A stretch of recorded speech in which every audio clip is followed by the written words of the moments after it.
Pues buenos días y bienvenidos a esta nueva sesión de la plataforma de diagnóstico. Hoy tenemos como ponente a Iván Bolmer, que nos hablará de un tema novedoso, como es el marcaje y la guía de los nódulos pulmonares para la cirugía.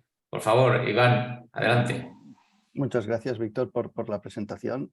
Vamos a partir.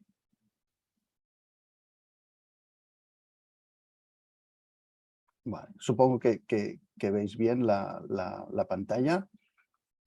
Y en los próximos minutos hablaremos de esto, de cuál es el papel que tenemos los radiólogos en la localización prequirúrgica de los nódulos pulmonares. Este es el esquema que voy a seguir. Hablaré una breve introducción sobre por qué la trascendencia que tiene esto, qué nódulos necesitan localizarse, cuáles son las diferentes técnicas que disponemos en este momento. Revisaré nuestra experiencia, la experiencia de nuestro grupo y unas breves conclusiones. Bueno, pues como todos vosotros sabéis, Perdón, esto ha decidido funcionar por sí mismo. Cada vez nos encontramos, diagnosticamos más nódulos de pequeño tamaño en cualquier tipo de exploración, y también en los pacientes oncológicos cada vez es más frecuente, debido a los equipos que ya están ampliamente extendidos, encontrar nódulos de muy pequeño tamaño. Y el tratamiento o conocer estos nódulos histológicamente es importante, porque puede cambiar el tratamiento en determinadas neoplasias. Incluso la resección de estos puede ser importante y trascendente en casos especiales, y en muchas ocasiones, cada vez más, los oncólogos quieren conocer el estado mutacional de las metástasis, y estos nódulos pequeños van a ser difíciles de acceder mediante biopsia percutánea, y por tanto deberemos reseccionar alguno de ellos. Algo que siempre se ha dicho históricamente es que si utilizamos videotoracoscopia y resecamos estos nódulos, pues estas técnicas permiten ahorrar pulmón, es decir, resecar menos parénquima pulmonar. Incluso son técnicas que permiten el diagnóstico y tratamiento al mismo tiempo de estas lesiones. Pero ahora, en el año 2022, ¿qué hay de cierto en esto? Pues vamos a revisar qué es lo que hay publicado recientemente, pues en este metaanálisis en el que hablan del cáncer de pulmón en estadios precoces, comparando sementectomía versus lobectomía. Lo que ven es que la sementectomía consigue una mejor preservación del funcionalismo pulmonar en relación a la lobectomía, y que esto es muy importante para el manejo de los pacientes. Y si miramos también estas dos técnicas, lobectomía y sementectomía, e intentamos comparar las complicaciones, el funcionalismo pulmonar y el pronóstico, vemos que realmente el pronóstico y las complicaciones son similares, no hay diferencias entre ambas técnicas, y probablemente lo que se concluye en este estudio es que la sementectomía debería ser una opción terapéutica para los estadios precoces en cáncer de pulmón, porque tiene los mismos resultados en cuanto a pronóstico y complicaciones, pero preserva mejor la función respiratoria. ¿Y qué pasa con aquellos nódulos que, aunque sean pequeños, se disponen central en el pulmón? Pues se ha visto exactamente lo mismo. También la sementectomía es un tratamiento aceptable en estos casos. Aunque la lesión no sea periférica, resecar pequeños trozos de pulmón, aunque sea de forma anatómica, es una técnica óptima. Y este es un estudio interesante que comentábamos antes en la discusión, en el cual comparan sementectomía versus lobectomía en cáncer de pulmón de pequeño tamaño. Es un estudio fase A3, aleatorizado, y en el cual por primera vez se dice que quizás, ¿no?, parece que la sementectomía es mejor que la lobectomía. Y esto puede ser un game changer, es decir, quizás debemos plantearnos que las resecciones en neoplasias pequeñas deben ser anatómicas, pero lo más pequeñas, y preservando mejor la función respiratoria. Y por tanto, y ya para empezar con la charla, nos podemos preguntar qué nódulos debemos localizar antes de la cirugía, cuál va a ser la mejor técnica y si existe una técnica adecuada para cada nódulo. Bueno, revisando la literatura, ¿cuáles son los nódulos que deberíamos localizar? Bueno, pues Ciriaco ya nos dijo, bueno, pues aquellos nódulos que sean de tamaño inferior a 10 milímetros y que se encuentren a más de 15 milímetros de la superficie pleural. Pero él mismo en su artículo recomienda que cualquier nódulo, aunque sea subpleural, de menos de 10 milímetros, debería localizarse, ¿no? Aunque esté en la superficie pleural, estos nódulos pequeños pueden pasar desapercibidos en la cirugía. Nakashima nos dice, bueno, pues tenemos 3 criterios y cualquier nódulo que cumpla 2 de esos 3 criterios debería localizarse. Y los criterios son o que tenga un diámetro inferior a 5 milímetros, que el cociente entre el diámetro máximo del nódulo y la distancia mínima entre la pleura del nódulo sea inferior a 0,5, o los nódulos de baja densidad. Y ya quizás este es un esquema aún mucho más complejo, publicado por Tamura, que separa los nódulos en función del porcentaje de componente sólido, ¿no? Aquellos nódulos que sean prácticamente menos sólidos, en función si son de pequeño tamaño, menos de 10 milímetros, si no contactan con la pleura deben marcarse. Los nódulos ya con un tamaño superior, pero se encuentran a más de 3 milímetros, deben marcarse.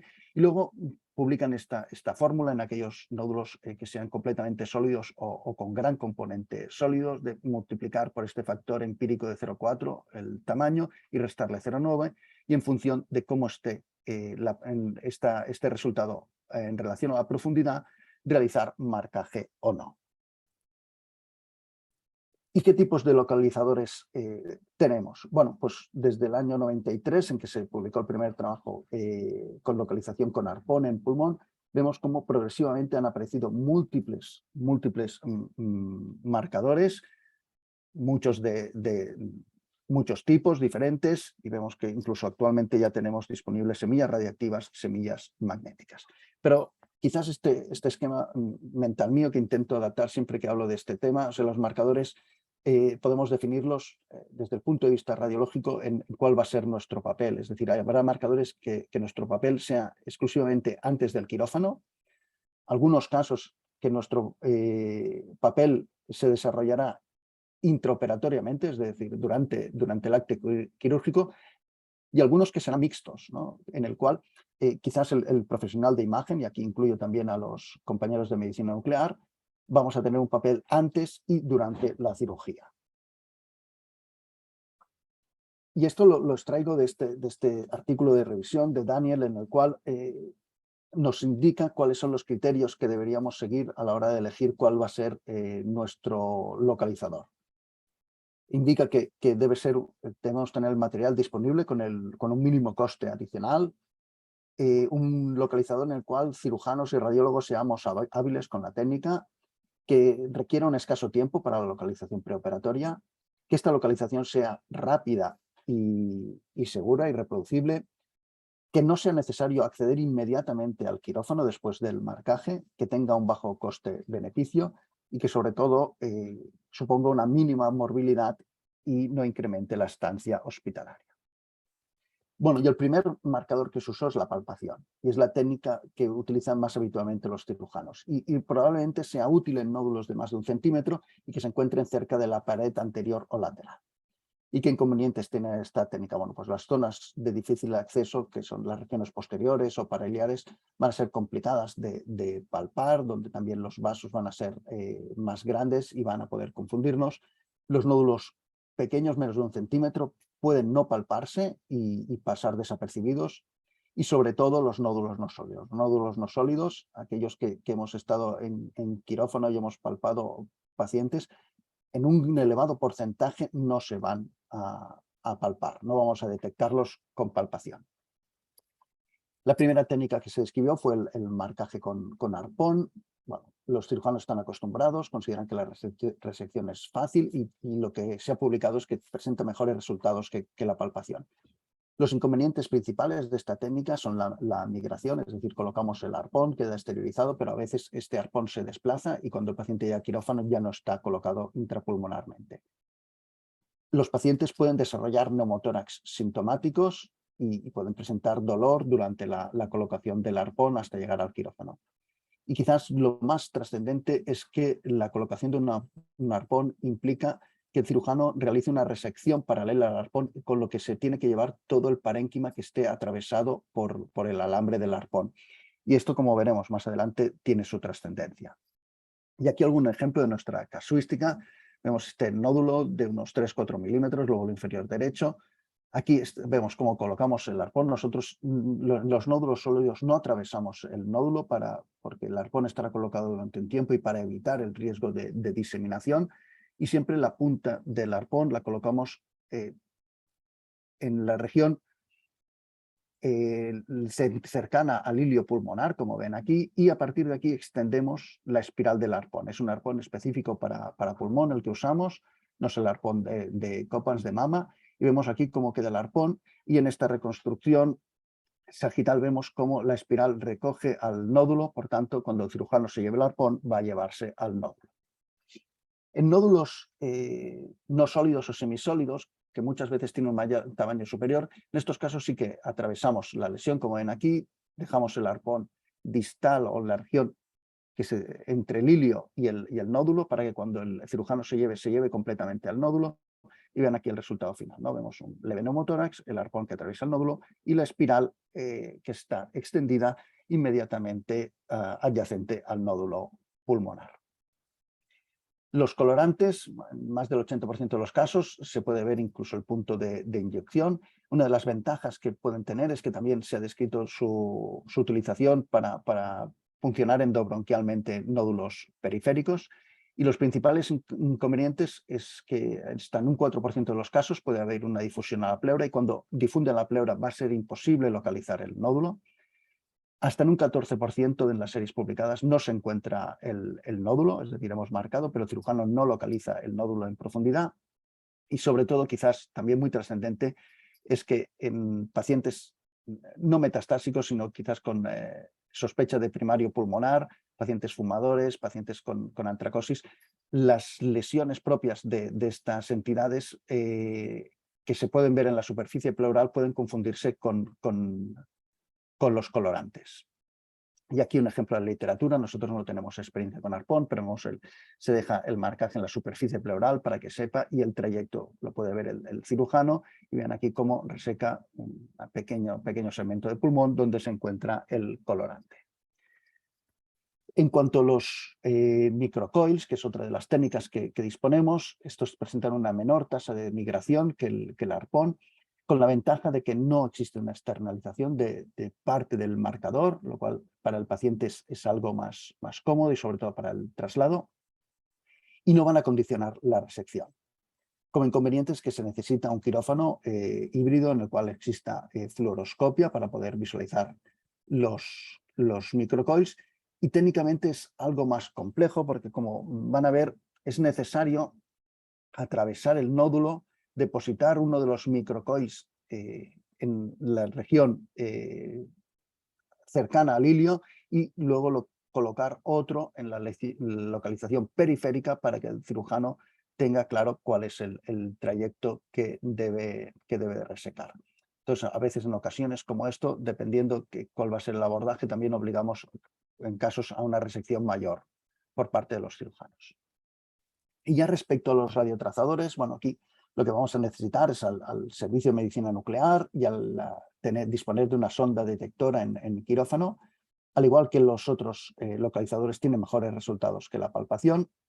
Inconvenientes que salen en la literatura es que requiere un acceso inmediato a quirófano. Yo en esto no estoy de acuerdo. Nosotros en nuestra serie hemos llegado a colocar, a marcar los nódulos el día antes de la cirugía, simplemente aumentamos un poco la dosis de radiotrazador que administramos para que llegue con la suficiente semivida al quirófano.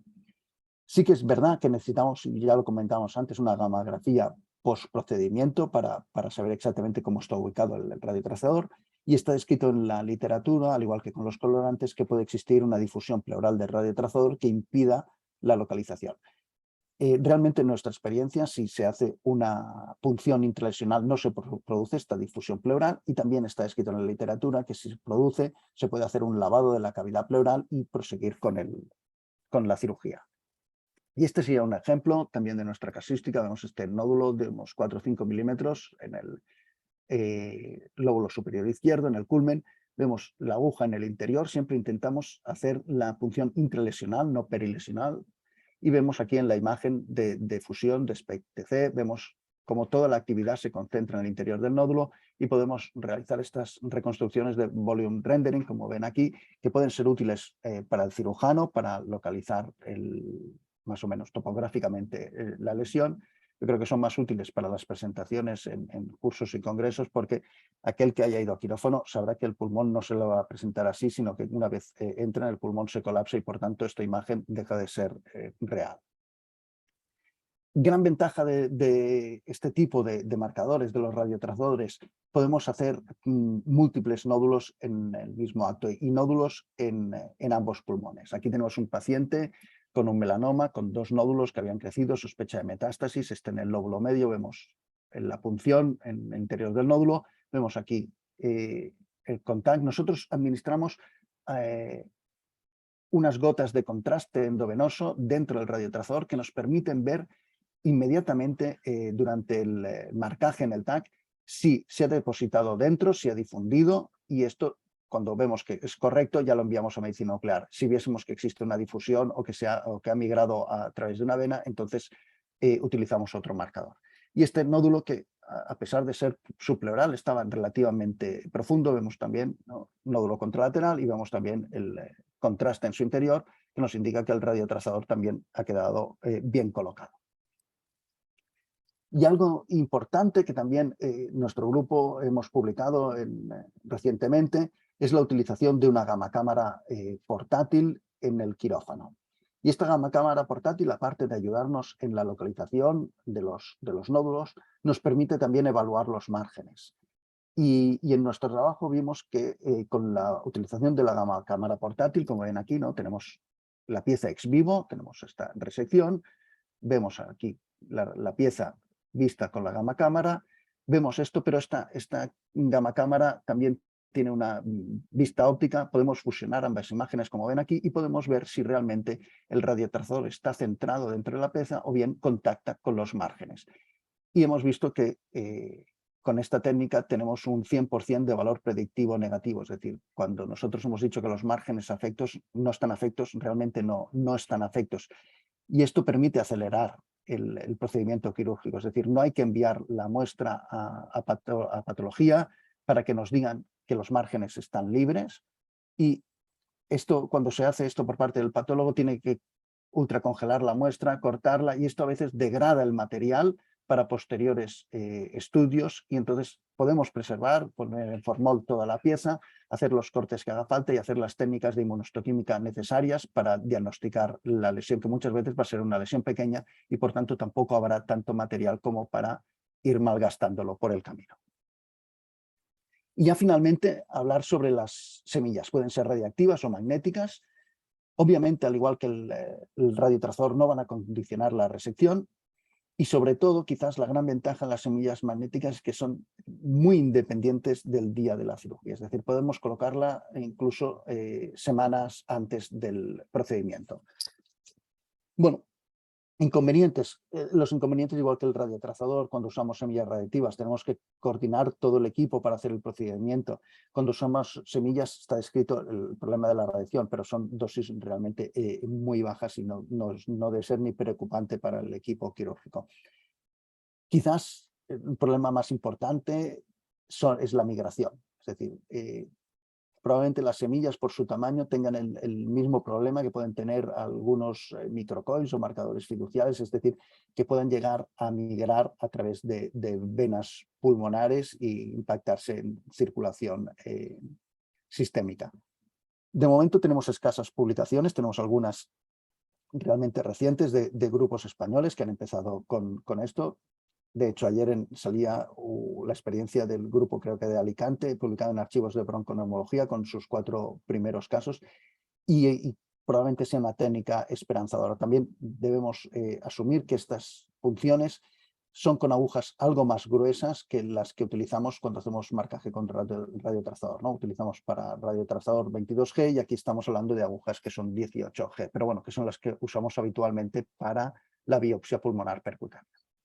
Y aquí un caso de nuestra experiencia, vemos este nódulo de unos 6 milímetros, lóbulo inferior izquierdo, vemos la aguja. hay agujas que ya están precargadas con la semilla que vemos aquí, ¿no? Vemos, esto sería la semilla, y aquí ven ya después del procedimiento un leve neumotórax y vemos un artefacto metálico en el interior del nódulo que corresponde, en este caso, a una semilla radioactiva. Y quizás otro de los marcadores o técnicas para localizar nódulos en la que tenemos más experiencia es la ecografía intraoperatoria. Obviamente vamos a necesitar una sonda ecográfica que pueda adaptarse al tipo de cirugía que vayan a realizar en quirófano. Tiene mejores resultados que la palpación y los inconvenientes que están descritos en la literatura, bueno, es que dicen algunos autores que los nódulos no sólidos son difíciles de visualizar. Yo discrepo con esto, ahora veremos algunos ejemplos, yo creo que son los que son más fáciles de ver. Existe el problema de la interpretación ecográfica por parte de los cirujanos, pero esto en mi caso siempre se ha arreglado pues haciendo que suba al quirófano un radiólogo que esté acostumbrado a hacer ecografía pulmonar. Y para mí el que sí que es el gran inconveniente de esta técnica es la necesidad de tener un colapso pulmonar para que el pulmón se hepatice y pueda ser visible por ecografía, que puede llegar a tomar hasta 40 minutos de tiempo. Y quizás es el gran problema. Es decir, las otras técnicas, la resección es realmente rápida, permite que para el esquema de los cirujanos colocarla en huecos o hacer varias al día. Cuando tienes que esperar 40 minutos para el colapso y entonces empezar a explorar, los cirujanos ya no están tan contentos con la técnica. Y algunos ejemplos de nuestra experiencia, ¿no? Vemos este nódulo semisólido, espiculado, que tiene este bronquiolo en su interior, y vean la perfecta correlación con la imagen ecográfica que tienen aquí, ¿no? Vemos las espículas, el bronquiolo, la correlación con la macroscopía, y finalmente se trataba de un adenocarcinoma infiltrante papilar. Podemos con la ecografía ver lesiones realmente de pequeño tamaño, ¿no? Este es un nódulo de 4 milímetros no sólido que estaba acompañando a otro nódulo de mayor tamaño. Lo vimos por ecografía, se trataba de una hiperplasia adenomatosa atípica, y también en este otro caso, este nódulo de 6 milímetros también con un bronquiolo, vean aquí la perfecta correlación, ¿no? Esta imagen de aquí, con la ecografía intraoperatoria, y correspondía a un adenocarcinoma in situ. Y lo que les comentaba, es decir, este es un trabajo paradigmático sobre la resección de nódulos no sólidos. Fíjense que gran parte de los nódulos realmente no sólidos no eran palpables. Esto es un problema para los cirujanos. Y quizás la gran aportación también, al igual que como decíamos con la gamma cámara portátil, es la capacidad de evaluar los márgenes de resección mediante ecografía y con una muy buena correlación con la anatomía patológica. El único inconveniente que hay con esto es que durante las técnicas quirúrgicas muchas veces lo que hacen es reinsuflar el pulmón, y en esos momentos si se vuelve a llenar de pulmón pero no sale porque está ligado el bronquio, lo que nos vamos a encontrar es que no podremos evaluar la pieza quirúrgica, y por tanto incluso en las mejores series esto solo es la valoración de márgenes, solo se puede hacer en el 50% de los casos. Y aquí tenemos algunos de los ejemplos de nuestra casuística. Tenemos aquí la pieza de resección, vemos este nódulo no sólido con esta pequeña, parcialmente sólido con esta pequeña porción sólida en su interior, y esta es la imagen de la pieza quirúrgica. Vemos el nódulo no sólido, que se ven hiperecogénicos, con el punto hipoecogénico que corresponde a la porción sólida, y esta es la pieza de resección con los márgenes libres, y al final correspondía a un adenocarcinoma in situ, y la porción sólida central correspondía a fibrosis. ¿Y cuál es la mejor técnica que tenemos? Bueno, pues tenemos este metaanálisis publicado en Chest, pero únicamente comparaban arpones con microcoils y lipiodones. Y vemos que la tasa de éxito del marcaje, bueno, es muy buena en los tres casos. La tasa de éxito. Y lo que conocemos como tasa de éxito de marcaje cuando hablamos de localizadores es cuando la capacidad que tenemos de localizar el nódulo gracias al marcaje que hemos hecho. Y fíjense cómo aquí difiere algo en el arpón. Y esto es porque en algunas ocasiones nos vamos a encontrar que el arpón migra, no vamos a localizar el nódulo mediante el arpón, pero sí lo vamos a localizar mediante el hematoma, la hemorragia que se ha producido al colocar el arpón, que la va a reconocer el cirujano y le va a permitir resecar. Y lo que vemos quizás las complicaciones, ¿no? Quizás el que tenga más complicaciones en este metaanálisis del arpón, y lo que concluyen es que parece que de los tres el más recomendable sea la utilización de microcoils. Y este otro artículo, que era un Best Evidence Topic, lo que concluían estos autores es que no debe utilizarse nunca la palpación, tiene peores resultados que con cualquier otro método y probablemente el mejor método en ese momento era el empleo de radiotrazadores, porque tiene una elevada precisión con muy pocas complicaciones. Y hay pocos artículos en la literatura que comparen diferentes técnicas, y esto nos llevó a nosotros a hacer este estudio que comparamos la localización prequirúrgica mediante radiotrazadores, mediante arpón, y que ha sido publicado recientemente en el Journal of Thoracic Diseases, como pueden ver.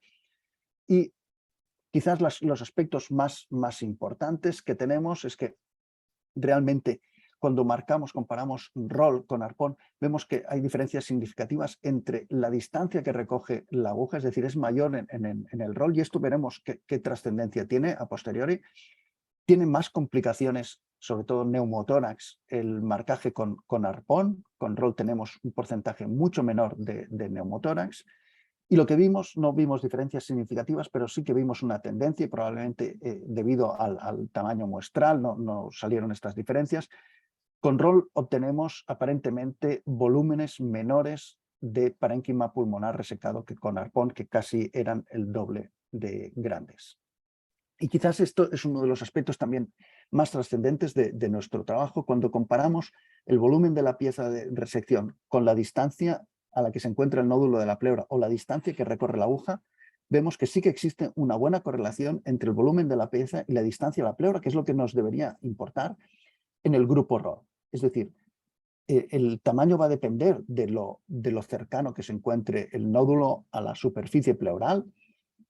Esto no sucede con los arpones, pero sí sucede con el ROL y por tanto sabemos que este tipo de marcadores nos van a llevar a resecciones menores aparentemente que cuando utilizamos arpón. Y este es un esquema que intenta demostrar esto, ¿no? Vemos este nódulo aquí, segmento basal medial del lóbulo inferior derecho, un nódulo que realmente es subpleural, ¿no? Está cerca de la pleura, pero el problema que va a tener localizar este nódulo es que para llegar percutáneamente a él tenemos que hacer un trayecto muy largo, como ven aquí, ¿no? Este nódulo lo marcamos aquí, pero si hacemos técnica ROL, el cirujano puede hacer una resección menor, llevarse el segmento basal medial y ya está. En cambio, si lo marcásemos con arpón, obligamos al cirujano probablemente llevarse el segmento basal medial, pero también tiene que llevarse el segmento basal posterior porque ha sido atravesado por el alambre del arpón. Por tanto, la resección de parénquima, el volumen de parénquima va a ser mayor. Y aquí intento reducir en un esquema, bueno, qué es lo que nuestra experiencia con estos tipos de marcadores. Bueno, el papel que jugamos tanto radiólogo como médico nuclear, los problemas que podemos tener, el arpón migra. Nuestra experiencia, aunque está descrito que el ROL puede haber migración, no hemos tenido ningún caso de migración, nosotros damos función interlesional y con esto no tenemos migración.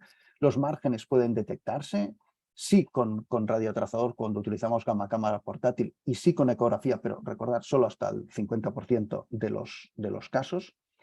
Y probablemente si tuviera que recomendar una técnica, yo ahora actualmente recomendaría la utilización de radiotrazadores.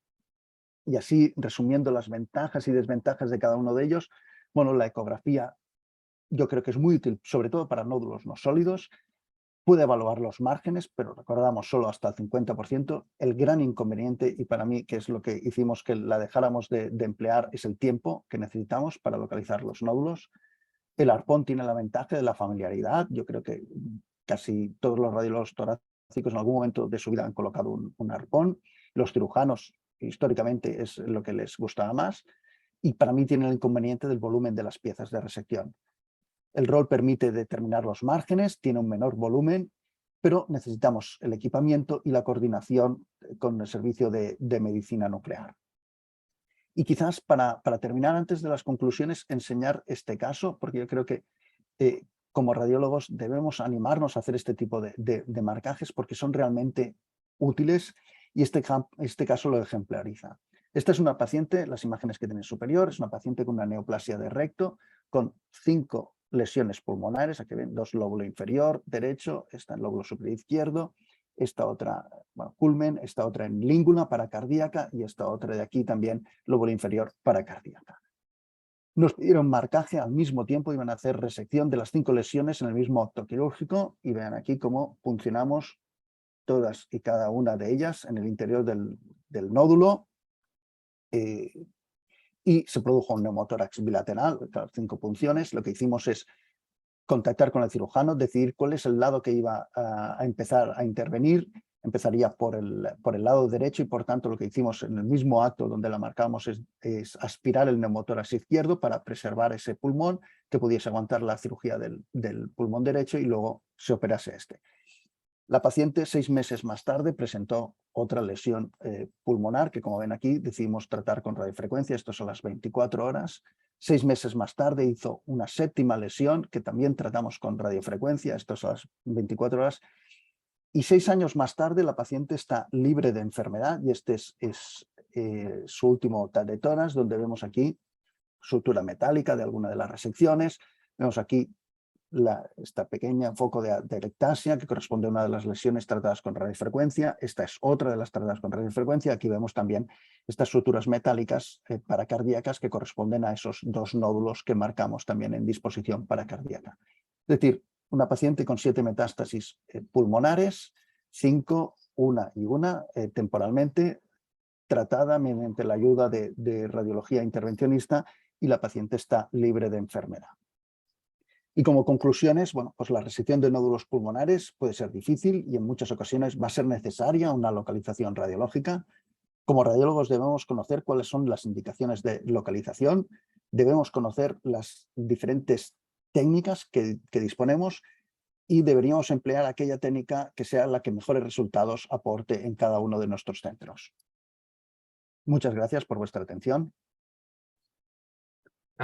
Muchas gracias a ti, Iván, por esta fantástica presentación de un tema no novedoso, porque, como comentabais al principio, es una cosa que hace tiempo que se hace, pero que ahora cada vez yo creo que será más necesario que nos pongamos las pilas, ¿no? Y que empezamos a hacerlo para realmente intentar hacer cirugías pues, más conservadoras, como hemos mostrado con estos casos de final espectaculares.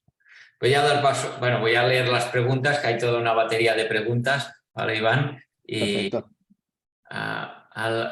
las 2 primeras son 2 preguntas clásicas de Salva, que es la utilidad de la inteligencia artificial y también de los informes estructurados a la hora de valorar la valoración prequirúrgica de los nódulos. Sí, probablemente en cuanto a inteligencia artificial, aquí lo que hay, que no he querido extenderme, pero sí que hay publicado algún software, y hace algo de tiempo, algún software que lo que hace es predecir la imagen ecográfica que vamos a encontrar en quirófano. Es decir, recoge la información del TAC y la transforma a un pulmón colapsado y te permite predecir qué es lo que te vas a encontrar. Y esto, sobre todo, como decía, para la interpretación de las imágenes ecográficas para cirujanos, para aquellos que no utilicen a un radiólogo en quirófano, puede ser útil.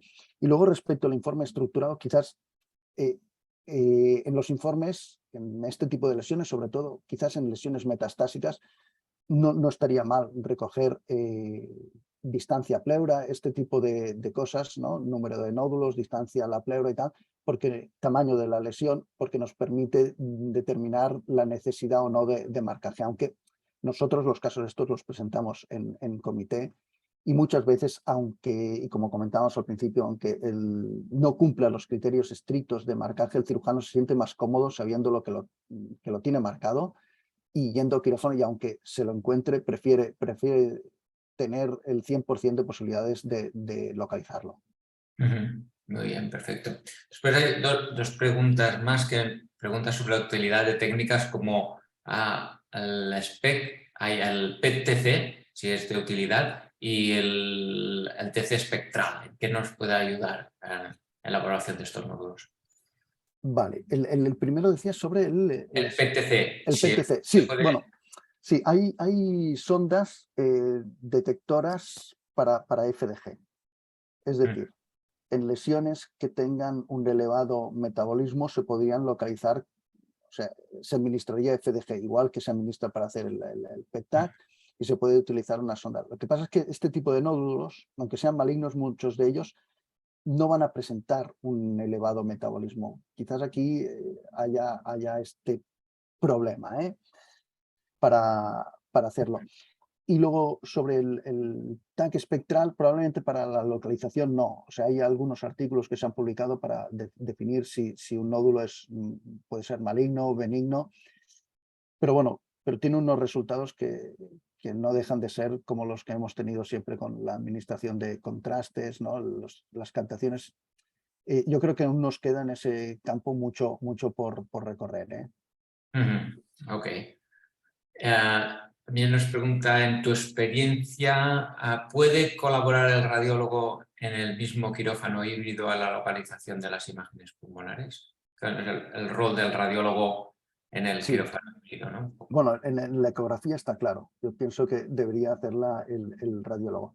Hay algunas publicaciones donde, y como comentábamos antes con Jesús, donde quirófanos que puede haber un arco o con BIM CT incorporado, hacen la punción en el mismo quirófano.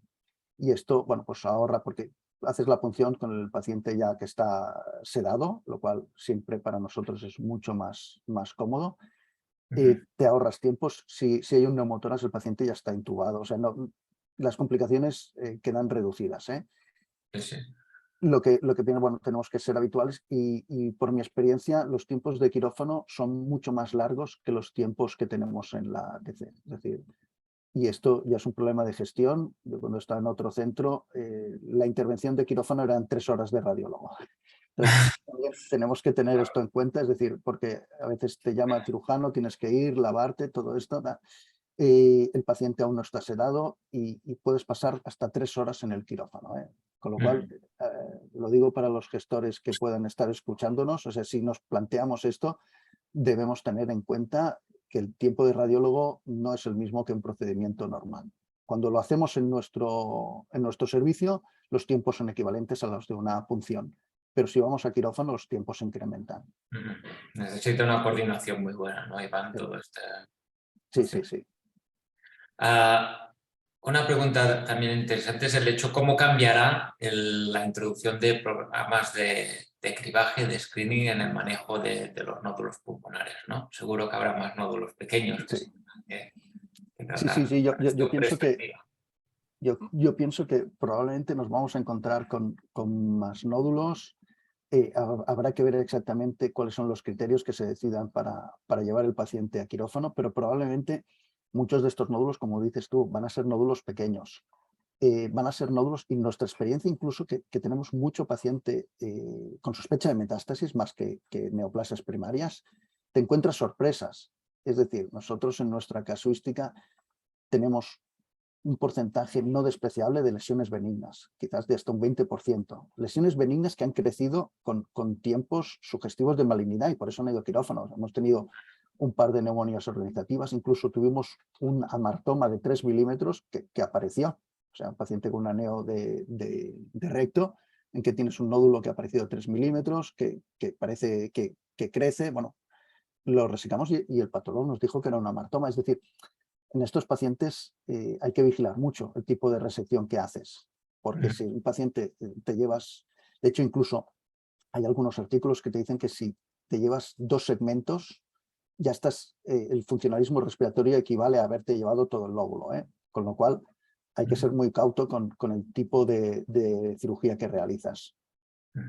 Pero sí que estoy de acuerdo contigo que van a crecer el número de indicaciones porque, claro, vamos a tender a tener que ir a diagnosticar nódulos pequeños, nódulos que van a ser difíciles de realizar la biopsia percutánea, o que la biopsia percutánea, por ejemplo, incluso en las mejores series, nódulos por debajo de 8 milímetros, está en el 50-60%.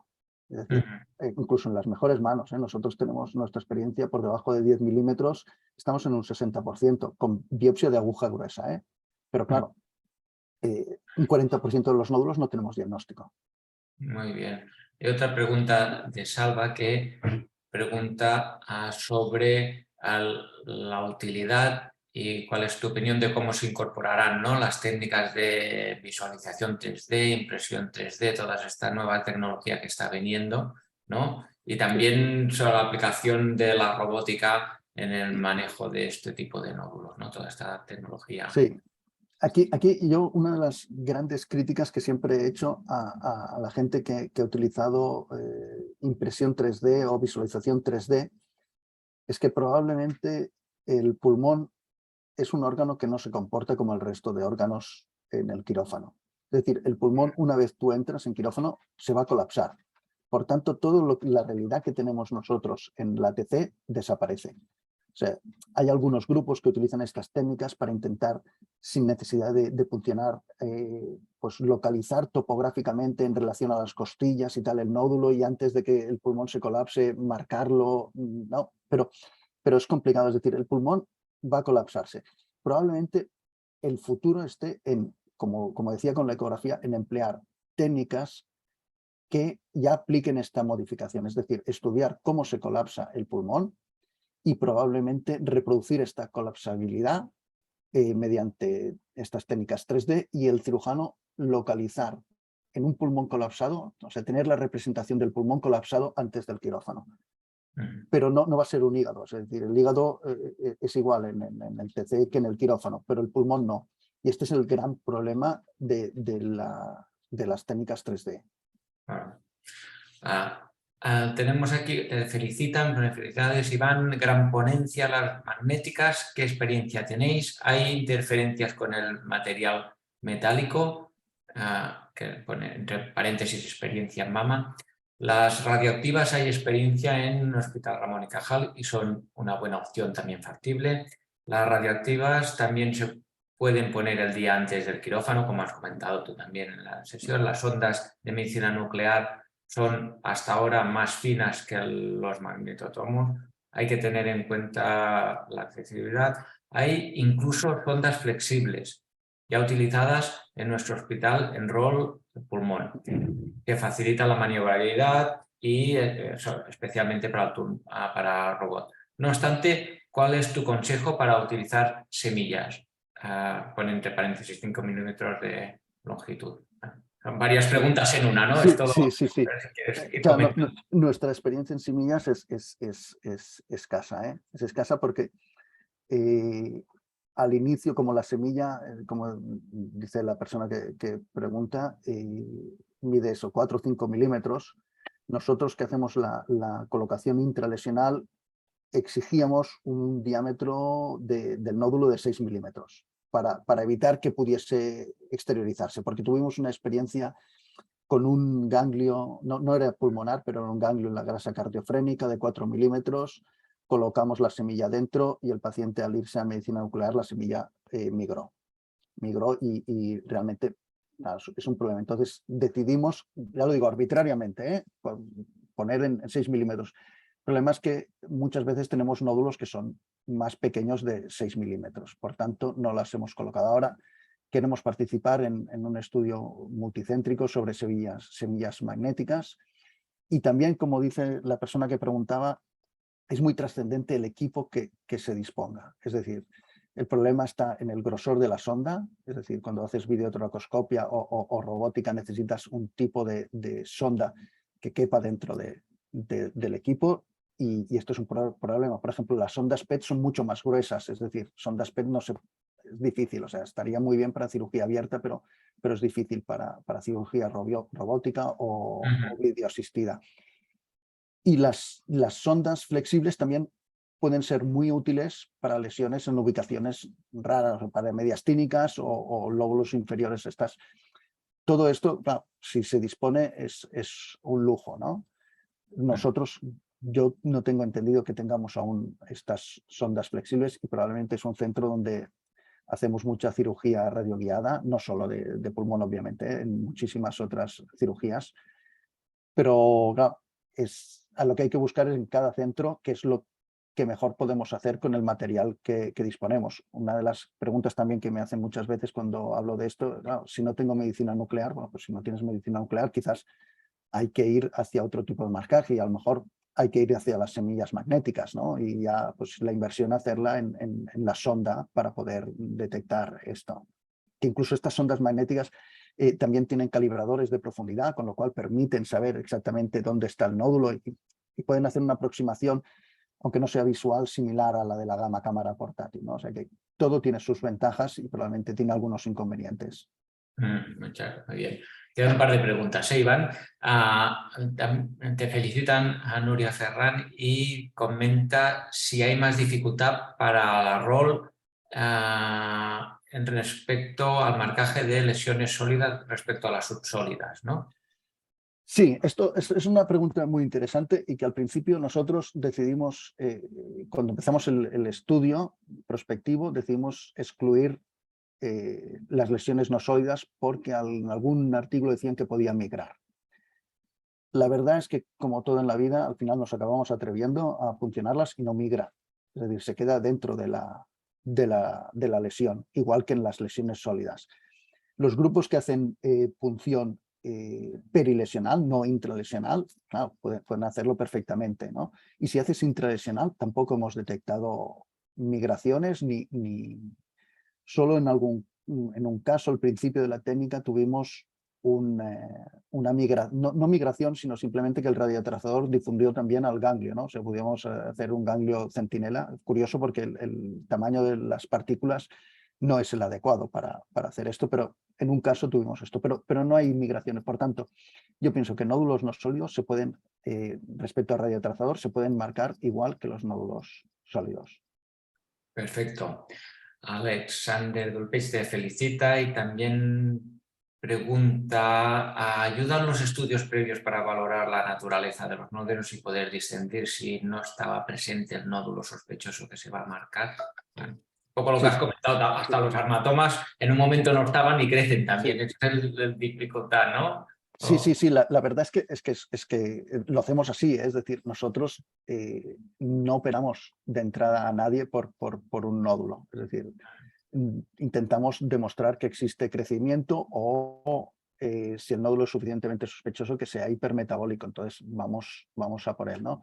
La mayoría de casos son pacientes metastásicos, pero es importante también saber que hay un porcentaje no despreciable de nódulos que se van a comportar con tasas de crecimiento sugestivas de malignidad y que han acabado siendo benignos, ¿eh? Sobre todo neumonía organizativa focal, hemos tenido un par, el amartoma yo lo considero, pues mira, un caso así excepcional, pero tenemos algunas entidades raras, tenemos alguna granulomatosis, ¿no?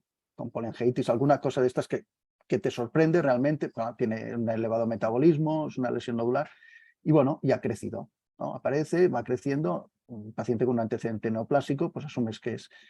Y por eso también recordar eso, ¿no? Intentar para este porcentaje de casos hacer la menor resección posible para evitar alteraciones del funcionalismo. Perfecto.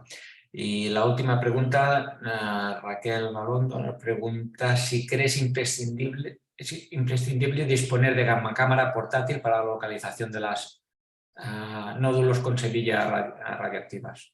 No, yo creo que no. O sea, la gamma cámara portátil, si la dispones, te permite determinar los márgenes, ¿vale? Pero, como decía, o sea, es una ventaja, pero no es necesario. O sea, la gamma cámara portátil facilita mucho el trabajo.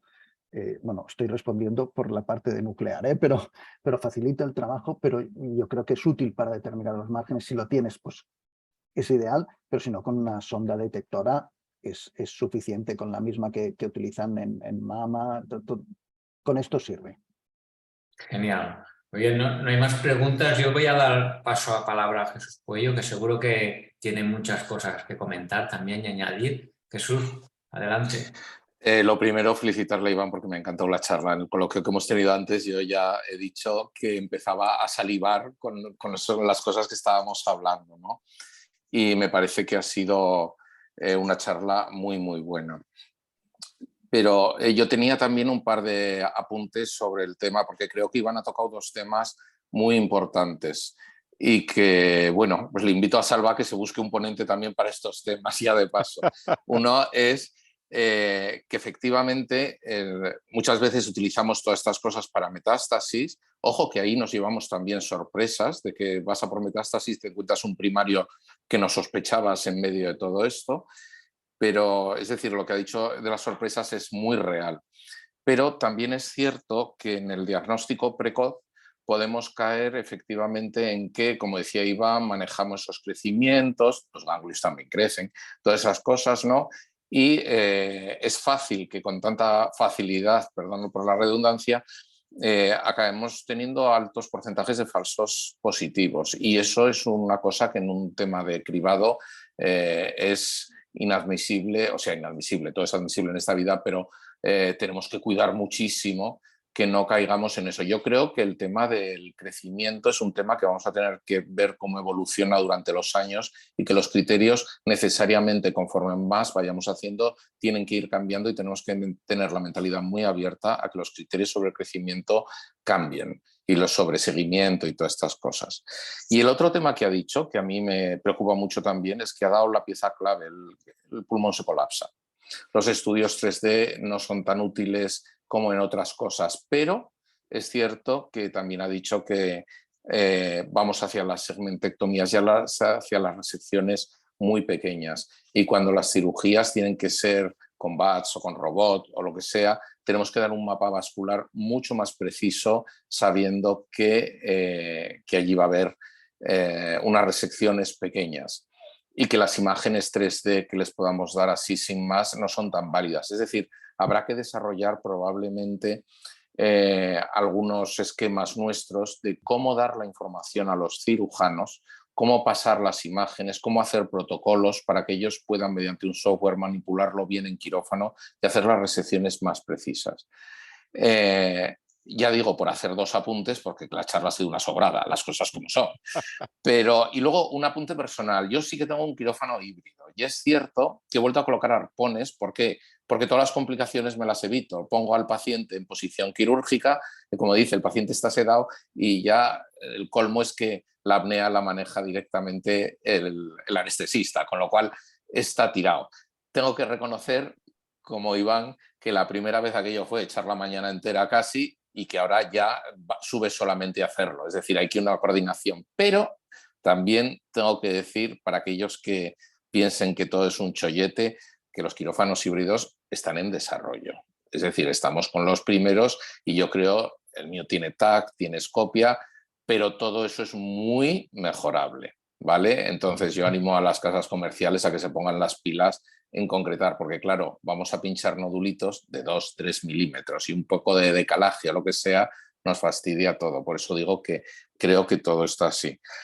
Y por supuesto, lo mismo que hablamos de la coordinación, a mí me da miedo en general el tema, no miedo, respeto, sin más, el tema de la coordinación con medicina nuclear. Digamos que somos dos formas de trabajar en tiempos y todo dispares. Y entonces, si coordinarse ya con el anestesista del quirófano tiene sus cosas, pues coordinar con más gente nos puede resultar un poco más problemático. Todo accesible, pero que hay que trabajar la gestión, que no solamente es la técnica. Creo que ya me he enrollado demasiado para la hora que es. Perdonad. Pero enhorabuena, Iván, me ha encantado. ¿Qué quieres que te diga? Gracias.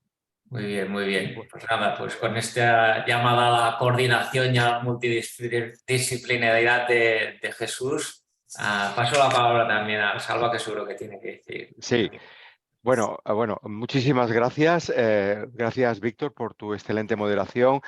Gracias, Jesús, por tus palabras de sabio que nos has dicho, señores, pim, pam, pim, pam. Y después, bien, Iván, ha sido magistral. Yo creo que de acuerdo con Jesús y con Víctor. O sea, nos has encantado, ¿no? Lo que has dicho. Entonces, yo siempre hago un resumen. Yo creo que las tres palabras para resumir tu sesión han sido técnica quirúrgica, técnica de localización e indicaciones. Técnica quirúrgica nos has dicho, señores, que estamos yendo a una cirugía menos agresiva, segmentotomía. Técnica de localización, nos has enseñado una diapo con 11 técnicas, bueno, una cada 3 años. Hostia, dices, 11 técnicas, pero al final has dicho que tu corazón está con radiotrazadores, estás confesado, has dicho radiotrazadores es lo que me gusta más, tal. Y después indicación has dicho, señores, tengan en cuenta el tamaño, el diámetro, la lesión, la distancia a la superficie pleural, la densidad, pero tienen que escoger en función de las características y tal.